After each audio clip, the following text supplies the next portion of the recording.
Baik, perkenalkan saya Dinis Artadea dan tim saya Kwa Stefani SS, Radita Maiza, dan juga Sanresti Julia Wirandini. Untuk pertama-tama, pemilihan tapak dan lokasi. Pemilihan tapak berada di Jalan Kiai Thoib dengan luas 2.120 meter persegi. Pemilihan tapak ini berdasarkan karena area Gunung Pati yang masih memiliki area hijau yang luas di area urban seperti Semarang. Lalu untuk batas-batas tapak meliputi utara hutan, di batas timur itu ada Greenwood, di batas barat itu ada pemukiman warga, dan di batas selatannya ada MI An-Nuriyah. Lalu ini untuk gambar view to site-nya dari Jalan Kiai Thoib. Lalu sedikit menjelaskan soal urban farming. Urban farming adalah praktik budidaya, pemrosesan, dan distribusi bahan pangan di atau sekitar kota. Pertanian urban juga bisa melibatkan peternakan, budidaya perairan, wana tani, dan hortikultura. Dalam arti luas, pertanian urban mendeskripsikan seluruh sistem produksi pangan yang terjadi di perkotaan.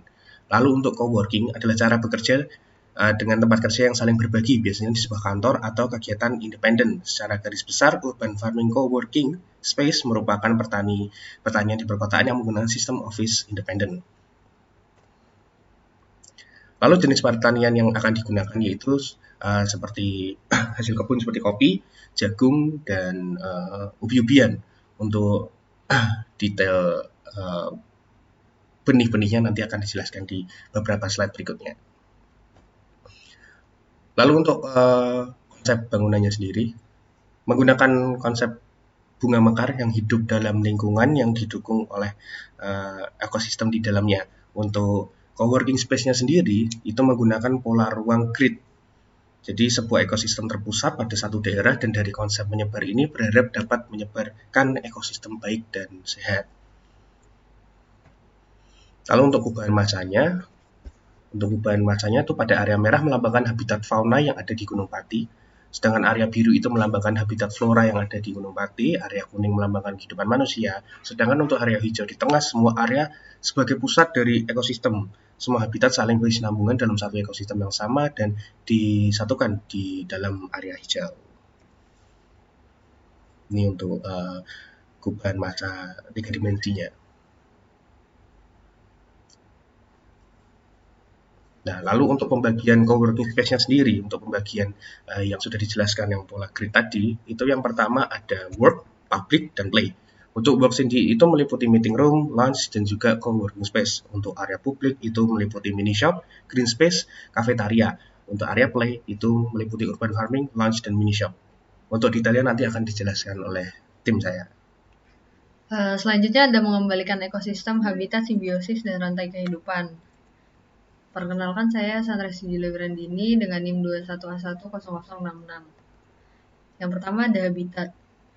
Untuk habitat sendiri ada tanaman pangan. Tanaman pangan yang dihasilkan oleh kelompok wanita tani di Kecamatan Gunung Pati terdiri atas padi, jagung, ketela pohon, ketela rambat, kacang tanah, dan buah-buahan. Itu data monografi Desa Nongko Sawit tahun 2017. Untuk sayur dan buah sendiri yang dihasilkan oleh kelompok wanita tani di Kecamatan Gunung Pati terdiri atas buah jambu kristal, dijual per kilonya sekitar Rp15.000. Selain jambu, di tempat ini juga ada buah musiman seperti kelengkeng, rambutan, dan durian. Untuk bibit pohonnya sendiri terdiri atas durian, anggur, kelengkeng, rambutan, sirsat madu, serikaya, dan tentunya jambu kristal dijual umum juga. Sementara bagi penggemar tanaman anggrek, aglonema, dan aneka kaktus cantik juga dijual di tempat ini. Tempat ini sendiri merupakan agrowisata Taman Cepoko di Gunung Pati. Untuk olahan hasil kebunnya sendiri ada kelapa dan kopi. Untuk hewan ternaknya sendiri ada ayam, bebek, sapi, dan kambing. Untuk olahan hasil ternaknya biasanya menghasilkan daging, telur, susu, dan bulu domba.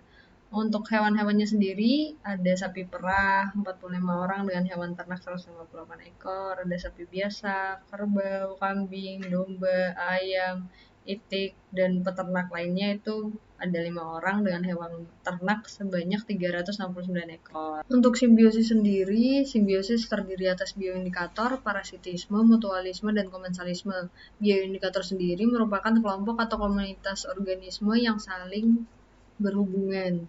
Ya, bioindikator itu ada capung, kupu-kupu, sapi, kerbau, kambing, dan kodok. Untuk parasitisme sendiri, hubungan antar spesies di mana satu organisme parasit hidup pada atau dalam organisme lain, seperti predasi. Parasitisme adalah sebuah jenis interaksi konsumen sumber daya. Di sini ada kelelawar. Nah, dia menjadi parasit untuk manusia, menyebabkan larintikus. Untuk tupai sendiri menyebabkan lepra, dan untuk tikus sendiri menyebabkan rat bite fever. Nah, selain itu ada juga berupa tanaman. Nah, untuk mutualisme sendiri, interaksi ekologis antara dua atau lebih spesies di mana masing-masing spesies memiliki hubungan bersih. Mutualisme adalah jenis interaksi ekologis yang umum. Mutualisme adalah simbiosis yang menguntungkan. Di sini ada hewan-hewan yang sama dengan bioindikator di awal, yaitu capung, kupu-kupu, sapi, kerbau, kambing, dan juga kodok. Nah, selain hewan-hewan, mutualisme juga ada berupa pepohonan dan tanaman. Untuk pepohonannya sendiri ada kelapa, tanamannya ada jagung, terus ada ubi-ubian juga. Untuk komensalisme sendiri, interaksi biologis jangka panjang di mana anggota satu spesies mendapatkan manfaat sementara anggota spesies lain tidak diuntungkan ataupun dirugikan.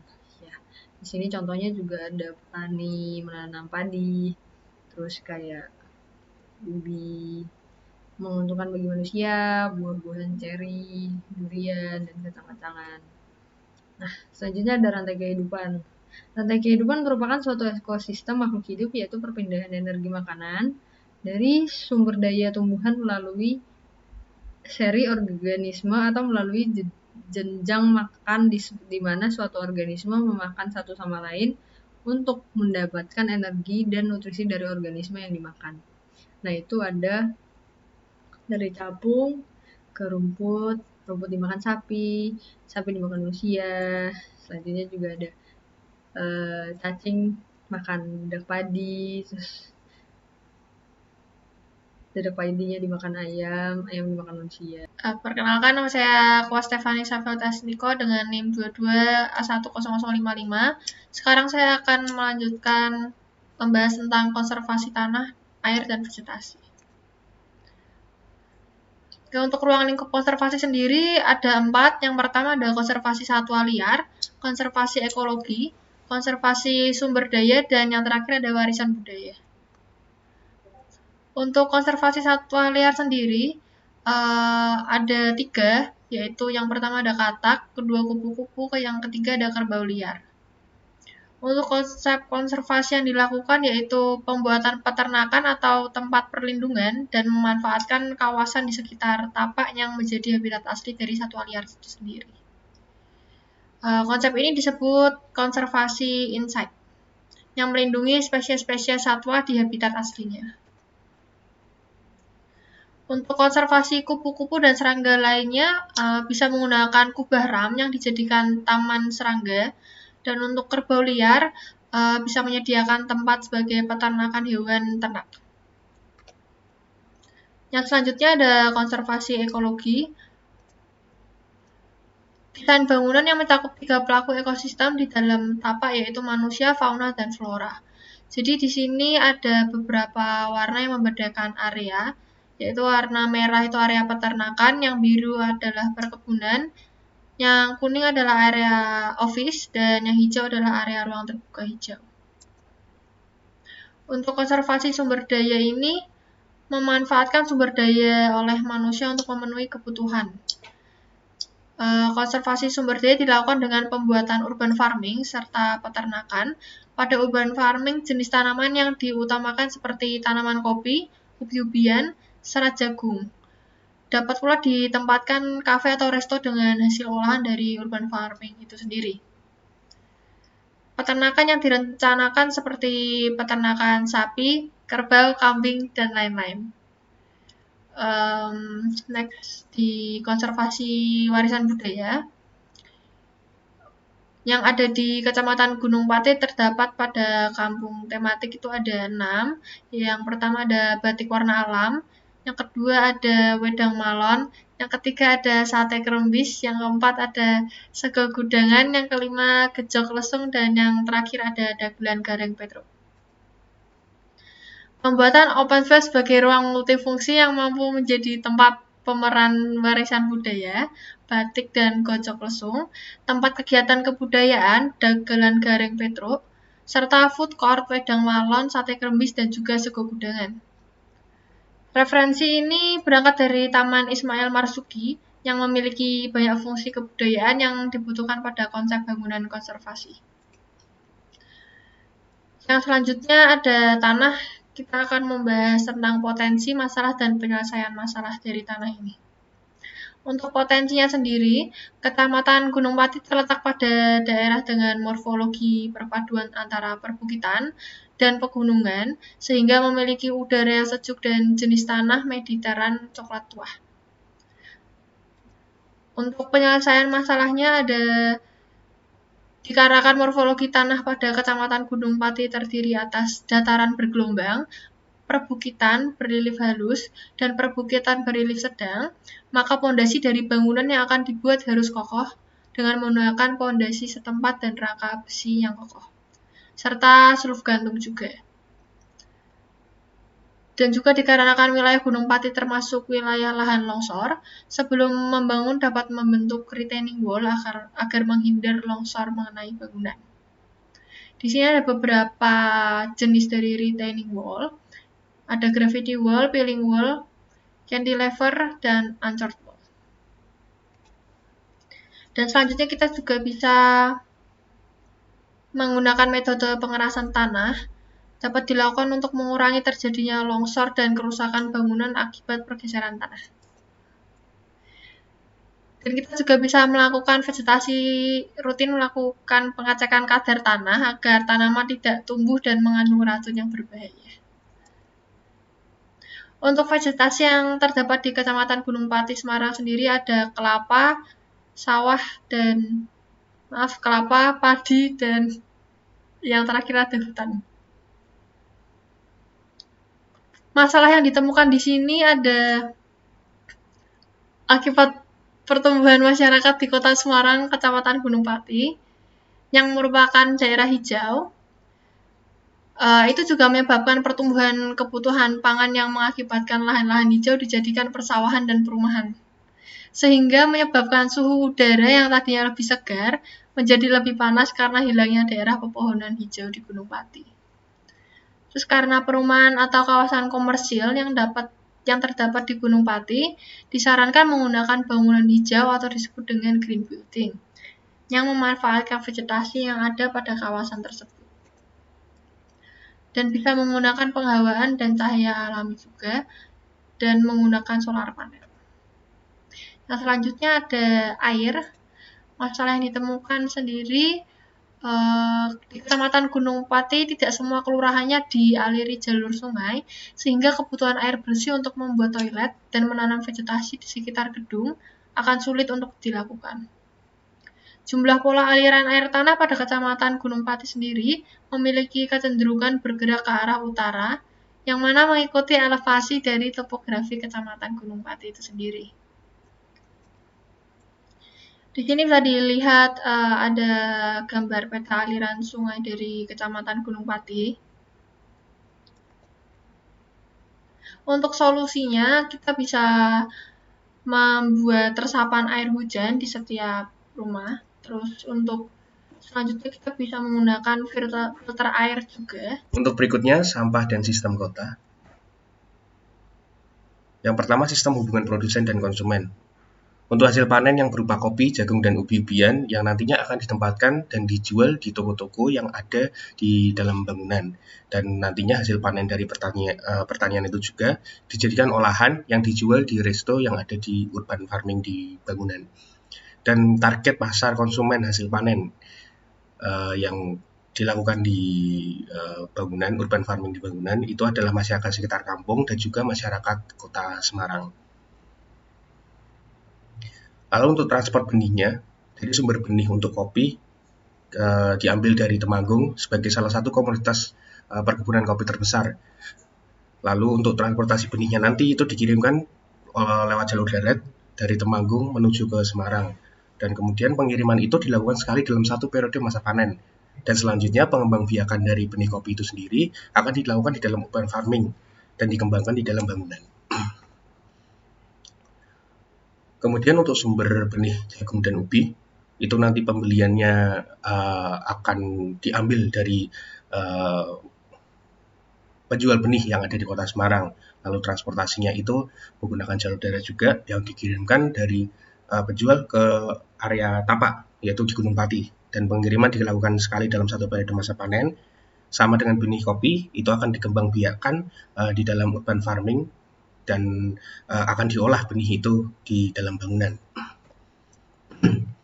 Kemudian dampak yang diberikan dari urban farming co-working space bangunan ini yang diberikan ke sekitar, yaitu yang pertama untuk area sekitar, itu dengan adanya kantor dan kehidupan di area tapak ini memberikan kehidupan dan mensejahterakan UMKM sekitar, warung, tempat makan, itu mereka akan mendapatkan konsumen dari urban farming ini. Dan sisa limbah yang melimpah selain dapat digunakan kembali sebagai pupuk, juga mampu dialokasikan ke perkebunan di sekitar. Jadi ada dukungan dengan petani-petani di daerah tapak di Gunung Pati untuk mengurangi limbah. Lalu untuk lingkungan sekitar, untuk alam, itu semakin banyak tumbuhan, semakin banyak hewan, itu akan meningkatkan ekosistem, meningkatkan energi, juga meningkatkan oksigen di lingkungan sekitar. Dan berikutnya untuk mengolah limbah. Limbah yang pertama itu limbah dari hasil perkebunan kopi, jagung, dan ubi. Itu dapat digunakan kembali menjadi pupuk organik.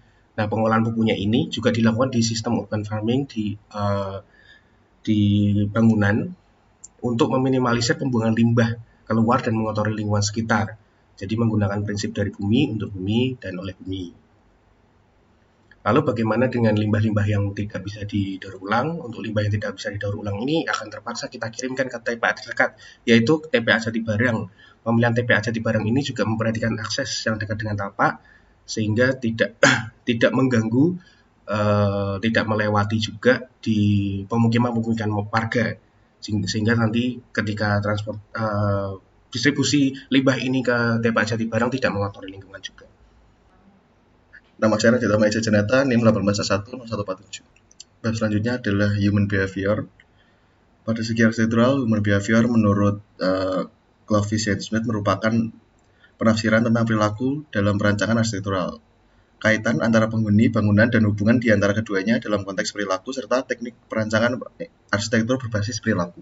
Pada bangunan ini yang merupakan bangunan urban farming co-working space yang merupakan praktik budidaya, pemrosesan, dan distribusi bahan pangan di atau sekitar kota. Pertanian urban juga bisa melibatkan peternakan, budidaya perairan, warna tani, dan hortikultura. Dalam arti luas, pertanian urban mendeskripsikan seluruh sistem produksi pangan yang terjadi di perkotaan. Dan untuk analisis kegiatan dan program ruang di bangunan kami adalah terdapat green space yang mencakup mini shop, cafeteria, lounge, dan urban farming. Selanjutnya ada co-working space, ada toilet, lounge, dan lift. Dan untuk ruang private terdapat kantor pengelola dan meeting room. Untuk bubble diagram dan untuk pemrograman bisa dilihat di lantai dasar terdapat urban farming, mini shop, lounge, green space, cafeteria, toilet, lift, dan meeting room. Sedangkan di lantai 2 dan lantai 3 tipikal tidak terdapat urban farming karena di atas, jadi hanya terdapat green space, lounge, meeting room, lift, mini shop, dan cafeteria. Selanjutnya ada Velux analysis. Di bagian bawah terlihat merah karena memang bukaan kami terdapat di sisi bawah sehingga sinar matahari banyak masuk di area itu. Berikutnya kita lanjut ke energi. Pertama itu analisis daylight factor. Untuk bangunan yang sudah kami desain ini, daylight factor yang didapat ini untuk pencahayaannya ini sudah cukup bagus. Cuman ada beberapa tempat yang memang tingkat panasnya itu tinggi untuk yang area merah-merah di dekat bukaan. Kalau untuk area bawah itu karena area ruang terbuka, makanya ada beberapa area yang luas itu sangat panas. Lalu untuk di bagian kanan itu mungkin karena kurangnya bukaan dari yang sudah kita buat, jadi ada area biru di sana. Lalu ini untuk gambar yang tidak terlihat, ini ada bukaan di atas atap, ada 4 bukaan jendela. Lalu dengan tingkat kepanasan itu, berikutnya kita akan menghitung kebutuhan exhaust fan yang diperlukan. Yang pertama itu untuk luas ruangan 249 meter persegi dengan tinggi ruangan 3 meter. Volume ruangan bangunan kami itu 747 meter kubik. Lalu untuk ketentuan pertukaran udara per jamnya itu 6 pertukaran per jamnya.